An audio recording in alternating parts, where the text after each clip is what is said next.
Belgium கண்ட்ரியில் உலக அளவில் டைமண்ட் வர்த்தகமாக நடக்கக்கூடிய ஒரு இடம் இருக்குது.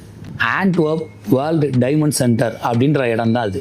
இது எப்படிப்பட்ட இடம் அப்படின்னா, விலை உயர்ந்த டைமண்ட்ஸை நீங்கள் எங்கேயாவது இந்த உலகத்தில் பார்த்துருந்தீங்க அப்படின்னா அது அந்த சென்டருக்குள்ளே போயிட்டு வந்திருக்கிறதுக்கான வாய்ப்புகள் ரொம்ப நிறையாவே இருக்குது. அந்த அளவுக்கு ஒரு பெரிய டைமண்ட் கிடங்குன்னே சொல்லலாம் அதைய. இப்படிப்பட்ட வைர வர்த்தகத்தினுடைய தலைநகரமாக இருக்கக்கூடிய இந்த இடத்துல செக்யூரிட்டி சிஸ்டம்ஸ் எப்படி இருக்கும்? சும்மா யோசிச்சு பார்த்தோம்னாலே பிரமிப்பாக இருக்கும்ல.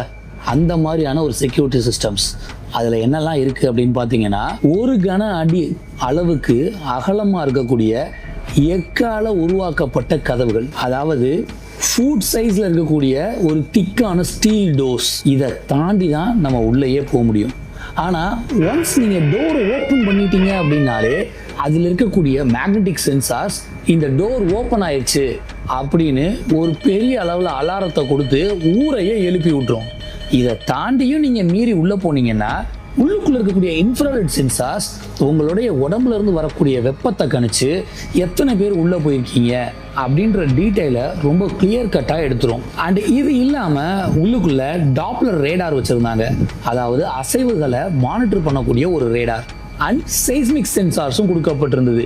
அதிர்வுகளை எந்த அளவுக்கு அதிர்வு நடந்திருக்கு அப்படின்றத தகவலை சொல்லக்கூடிய சென்சார். நீங்கள் நடந்து போனீங்கன்னா கூட உங்களுடைய வாக்கிங் ஸ்டெப்ஸ் மூலமாக ஏற்படக்கூடிய அதிர்வை ஐடென்டிஃபை பண்ணி இத்தனை பேர் நடந்திருக்காங்க அப்படின்ற தகவலை கூட அந்த சென்சாரில் தெரிஞ்சுக்கலாம். இதையெல்லாம் கேட்கும்போதே இதுக்குள்ளே போய் திருடணும் அப்படின்ற எண்ணத்தையே நம்ம கைவிட்டுறலாம் அப்படின்னு நினைப்போம்ல. ஆனால் ஒரு ஆள் ஒரு டீமை ஏற்பாடு பண்ணி இதுக்குள்ளே போய் கொள்ளையடிச்சிருக்கான்.